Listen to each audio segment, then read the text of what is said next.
¿Hablamos español o castellano? ¿Qué es lo que hablamos? Bienvenidos a La Palabra en Punto. Fíjate que es común que muchas personas corrijan y cuando uno dice que habla español, pues nos corrigen y dicen, hablamos castellano, no español. Bueno, tienen de alguna manera razón. Sin embargo, en un estricto sentido, hablamos las dos, español y castellano. ¿Qué semejanza y qué diferencia hay entre una y otra? Bueno, para poder entrar a este tema, primero vamos a abordar lo que significa la palabra España. Español viene de la palabra España. Al final de cuentas es un gentilicio, el español, aquel que habita o habla, vive en el país de España o habla el español. La palabra España, que para nosotros es muy común, originalmente viene del fenicio Isafenim. Isafenim. ¿Qué significaba esta palabra en fenicio? Porque ahí vivieron los fenicios en la península ibérica. Bueno, significaba tierra de conejos. De Isafenim derivó en Hispania y luego en Hispanias hasta llegar a España. Las Españas primero en plural y luego España. Que si nos vamos, repito, al significado original, prístino, etimológicamente hablando, pues es tierra de conejos. Es lo que significa Isafenim en fenicio. Ahora bien, volviendo al punto con el que iniciamos, ¿qué hablamos? ¿Español o castellano? Para que nos quede más claro, lo primero que tenemos que advertir es que había una lengua que es el latín. De esta lengua nacieron otras lenguas, se les llama lenguas romances y que son el producto del latín cruzado con las lenguas autóctonas de los diferentes lugares en donde llegaron los romanos. Por ejemplo, los romanos llegaron de Italia, bueno, conquistaron el mundo conocido en aquel entonces, y los romanos llegaron a Francia. Entre la cruza del latín que hablaban los romanos con las lenguas autóctonas que hablaban en Francia, surgieron varias lenguas. Una de ellas es el francés. Así como surgió el francés, también sucede que en España, entre la cruza del latín, la unión del latín que hablaban los romanos con la lengua o las lenguas autóctonas que se hablaban en la región, repito, en lo que es la península ibérica, pues surgió una lengua que se llama castellano. Y hubo más, además del castellano, hubo más lenguas ahí en España. Y así como esas, pues surgieron otras lenguas, el portugués, el retorromano, el dálmata. A veces creemos que los dálmatas solamente son los perritos, pero no, vienen de Dalmacia. Dálmata es una región, Dalmacia, y el dálmata es una lengua precisamente de origen latino, que es producto del latín, ¿no? Entonces tenemos estas características de todas estas lenguas. Bueno, pues entonces, si nos vamos desde un sentido lingüístico, ¿qué hablamos? Pues hablamos castellano. Es decir, la lengua, el castellano, viene filológica o lingüísticamente del latín. Derivó del latín. El latín es nuestra madre, digamos, putativamente hablando, lingüísticamente hablando también. Entonces, ¿por qué decimos que hablamos español? ¿De dónde viene? Para poder comprenderlo tenemos que remontarnos al siglo XV, finales del siglo XV, específicamente 1492. En ese año se dieron 4 sucesos muy importantes en España. Voy a empezar por los menos conocidos para muchas personas, no estoy diciendo para todos, pero para muchas personas. En ese año tenemos que expulsaron los reyes, ¿no? Los reyes de España, bueno, de lo que no se llama todavía España, pues, pero los reyes que se habían juntado de Castilla con Aragón. Isabel era la reina de Castilla, Isabel, y su esposo era el rey de Aragón, Fernando, rey del reino de Aragón. Bueno, pues se juntan estos dos reinos, es una, digamos, a llamarle de momento una potencia muy fuerte que domina a los demás reinos que están en la provincia, en la península, perdón, y entonces expulsan a los últimos musulmanes, a los últimos, bueno, también se les llamaba moros, aunque no es exactamente lo mismo, pero bueno, los moros son expulsados de Granada, que era el último reducto donde estaban asentados los moros. Hay que tomar en cuenta que los árabes, que también se les llama árabes, los árabes habían llegado desde el año 711. En el 711, uno de sus líderes, Tarik, entra a lo que hoy es España y se asienta en estas tierras. Bueno, pues entonces ahí son expulsados. Duran desde el 711 hasta el 1492 en que fueron expulsados. Ese es el primer suceso importante. Se expulsa a los árabes. El segundo suceso importante, 1492, es que se expulsa a los llamados, en aquel entonces así se les llamaba, marranos. Es decir, a los judíos que simulaban ser cristianos, pero que en la noche seguían practicando sus prácticas, digamos, perdón por la redundancia, su rito, su religión judía. Se les decía marranos. Una forma de explicar por qué se les decía así es que ellos, los judíos, tienen prohibido comer carne de cerdo. Y sabemos que, bueno, históricamente sabemos que muchos judíos, para simular que ellos no eran ya judíos y que habían abrazado la religión cristiana, se dedicaban a la cría de marranos, a los cerdos, los puercos, ¿no? Pero en la noche la realidad es que sí seguían manteniendo su religión judía. Bueno, pues entonces ellos también son expulsados en 1492. Llevamos dos sucesos importantes. Tercer suceso importante. Bueno, pues tenemos que Cristóbal Colón, o también llamado Crisóforo Colombo, Cristóbal Colón, llega el 12 de octubre de 1492, pues a lo que hoy se conoce como continente americano, a la isla de Guaraní, y entonces pues ahí lo podemos ver como el descubrimiento. Hay muchas críticas al respecto, históricamente hablando. Ahorita no voy a discutir si está bien o es mal, o es correcto o incorrecto, simplemente que, bueno, históricamente así se le ha conocido, ¿no? El descubrimiento de América. Llevamos tres. Y el cuarto, que tiene que ver con nuestro tema, es que en 1492 un español, bueno, una persona de la península, un castellano llamado Antonio de Nebrija, escribe la primer gramática española. Se escribe la primer gramática española 1492. ¿Por qué es importante esto?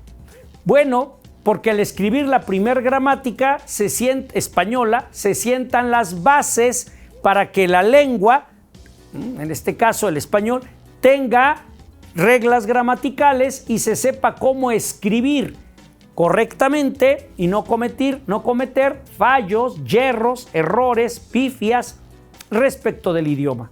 El problema está que en la península no solo se hablaba castellano, se hablaba catalán y se hablaban otras lenguas, ¿no? En Aragón había otras lenguas. Pero, como te decía hace un momento, al unirse Isabel y Fernando, forman un reino muy poderoso. Y entonces ellos, ¿qué lengua se hablaba en Castilla, que es donde estaba Isabel? Pues castellano. Pero si se decía que hablaban todos castellano, ¿cuál hubiera sido el problema? Pues que entonces la lengua de una región se hubiera impuesto a todas las demás. ¿Cómo se podía salvar políticamente hablando que lo que se hablaba era una lengua que uniera a todos los reinos, a todas las provincias que habitaban lo que es la península ibérica?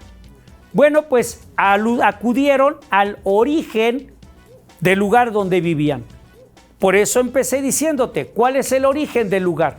Pues aunque unos vivían en Cataluña y otros en Barcelona y otros en Salamanca y otros en Asturias, no importa, porque todos estaban en la península. ¿Y la península cómo se llamaba originalmente?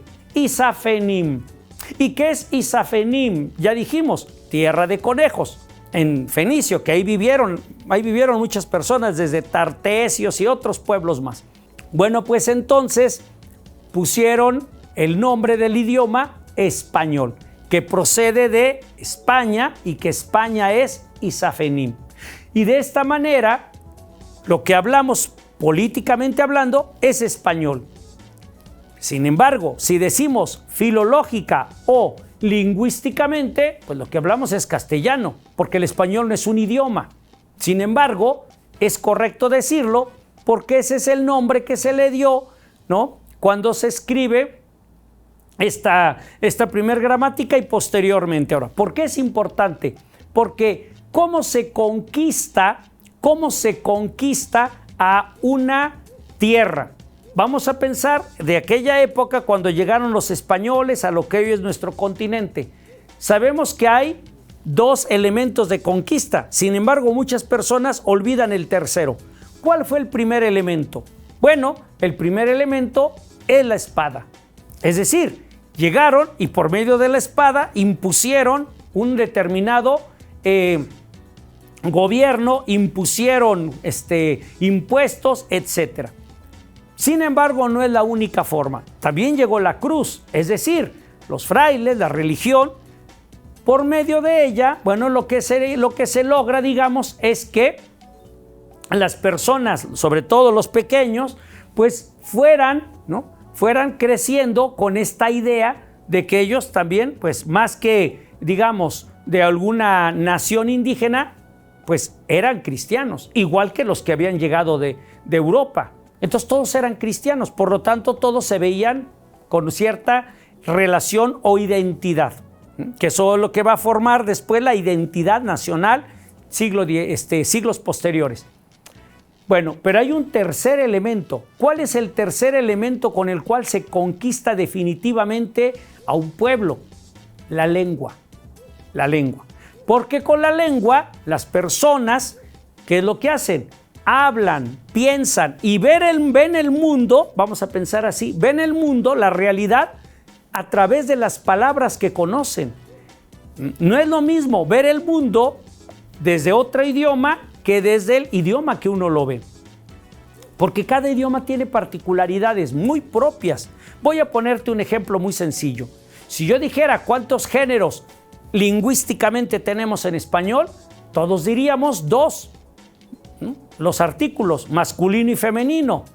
Masculino el, femenino la, o en plural los y las. Tenemos 2 géneros lingüísticamente hablando. Pero si estuviéramos en griego, en el idioma griego, ¿cuántos géneros hay? O igual en alemán. 3, masculino, femenino y neutro.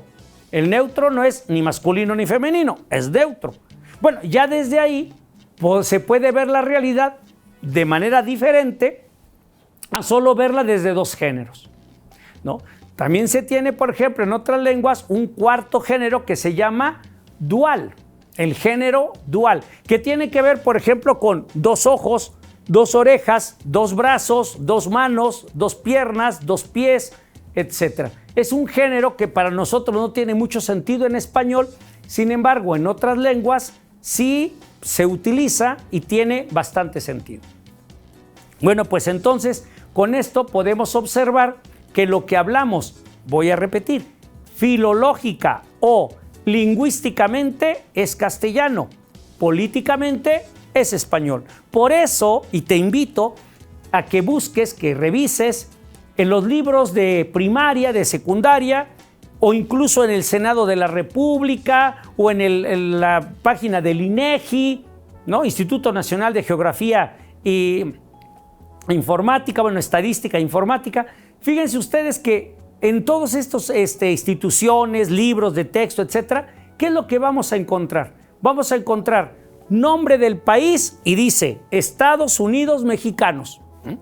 Pero luego dice idioma y dice español. En ningún libro vas a encontrar que diga que el idioma que hablamos se llama castellano. Dice español. Bueno, porque políticamente lo que hablamos es español. Y si te vas, observamos todo lo que es Centro, Sudamérica, etcétera, ¿qué lengua hablamos? Español. Entonces, cuando te diga que si lo correcto es español o castellano, las dos son correctas. Más bien tendríamos que observar desde dónde lo estamos observando. Ahora bien, hasta aquí hago un paréntesis para pasar a otra parte. Fíjate que he dicho idioma, ¿no? Te he mencionado idioma, lengua, como si fueran sinónimos. Y sí, efectivamente, en un sentido coloquial, lengua, pues es el idioma que hablamos. El idioma es la lengua, no pasa nada. Sin embargo, cuando nos vamos a la etimología, hay matices que nos muestran la diferencia entre lengua e idioma. Vamos a ver, ¿qué es la lengua? La palabra lengua viene del latín lingua, lingua. ¿Y qué es la lingua? Bueno, lingua es la lengua que tenemos en la boca, es decir, es el órgano. Por antonomasia, es decir, por extensión del término, se aplica al habla el nombre del órgano con el que llevamos a cabo dicha habla. Eso se llama antonomasia. Por antonomasia, si esto es lengua, el órgano con el que hablamos, pues en todo lo que hablamos también se va a llamar lengua. Bueno, pero también hay que tener en cuenta otra parte aquí. ¿Cuál es la otra parte? Que es una metonimia. ¿Qué es una metonimia? En algún otro momento te lo dije en otra edición de aquí de La Palabra en Punto. Y la metonimia es un tropo literario, igual que la sinécdoque, la metalepsis, la metáfora, etc. Y son formas literarias de hablar, ¿no? Entonces, cuando sustituimos, por ejemplo, en el caso de la metonimia, vamos a pensar el continente por el contenido. El continente, recuerda el ejemplo que en alguna ocasión vimos, el vaso es el continente y lo sustituyo por el contenido, o sea, lo que tiene dentro, que sería el agua, entonces es correcto decir vaso de agua. Es una metonimia. También hablamos de sinécdoques. Por ejemplo, cuando decimos que el andador 5 de mayo se llama andador, cuando realmente no es un andador, es un andadero, porque andador termina en or y el sufijo or lo que significa es aquel que realiza la acción que le precede. De tal manera que si yo digo boxeador, or el que boxea, lector, or el que lee, pintor, or el que pinta. Bueno, y si yo digo andador, el que anda ¿por dónde? Por el andadero. Entonces, ¿por qué le decimos andador al andadero? Porque estamos utilizando en este caso una sinécdoque. Sustituimos el sujeto por la acción. Bueno, pues lo mismo sucede cuando nosotros hablamos de lengua, porque en este caso el órgano, la lengua, se sustituye por la acción. ¿Cuál es la acción? Esta manera o esta forma, lo que estamos diciendo, las palabras, todo esto que pronunciamos, entonces le llamamos lengua. Fíjate entonces que cuando decimos lengua, lo estamos refiriendo sobre todo lo estamos refiriendo ¿a qué? A una cuestión física, a una cuestión biológica llevada por antonomasia y por este tropo literario a la expresión. En cambio, cuando decimos idioma, fíjate que son dos palabras, idio y ma. Vamos a empezar por la última. Ma es un sufijo. Sufijo es la última parte, aunque también hay sufijos que se ponen al inicio. En otra ocasión hablaremos de por qué hay sufijos que están al inicio también en español. Bueno, ya hablaremos en otra ocasión. Pero regularmente los sufijos van al final, ¿no? Y los que van al principio se llaman prefijos. Bueno, pues vamos a llamarle al sufijo ahorita el que está al final. Este sufijo ma significa producto de.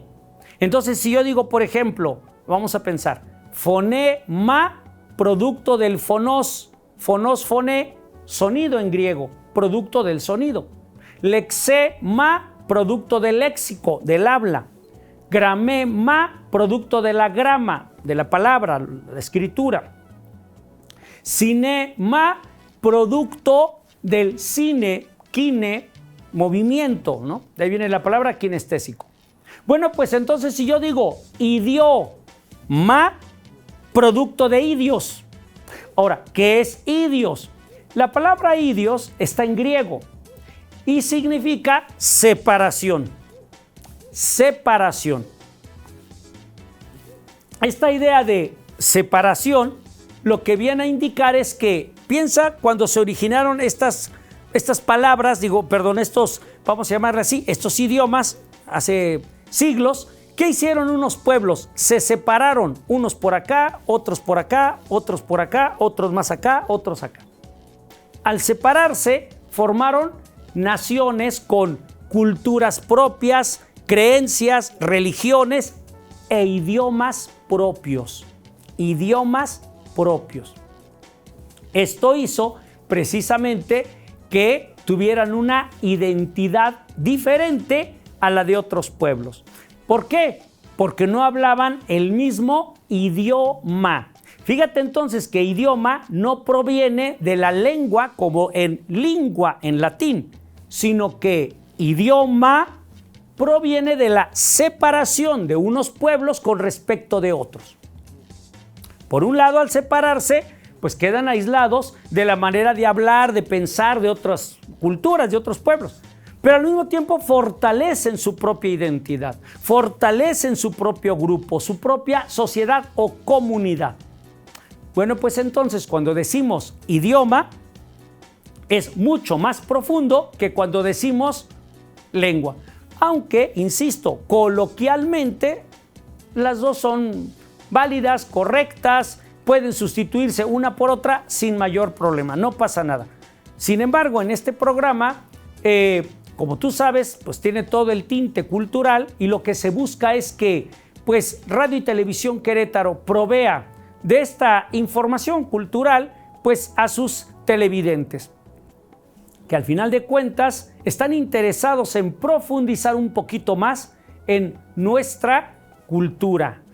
Y el idioma, la lengua, o si hablamos español o hablamos castellanos, o qué significa la palabra España y Safenim, es parte de nuestra cultura. Al final de cuentas somos hispanohablantes.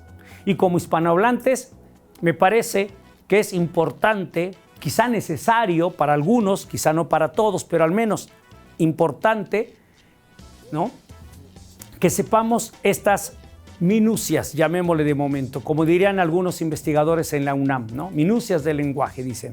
Bueno, pues ese es el objetivo.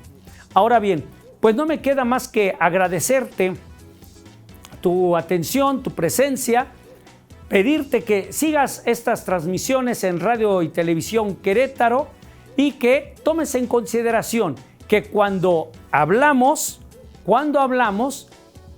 no nada más estamos hablando para referir las cosas que hay alrededor de nosotros. No.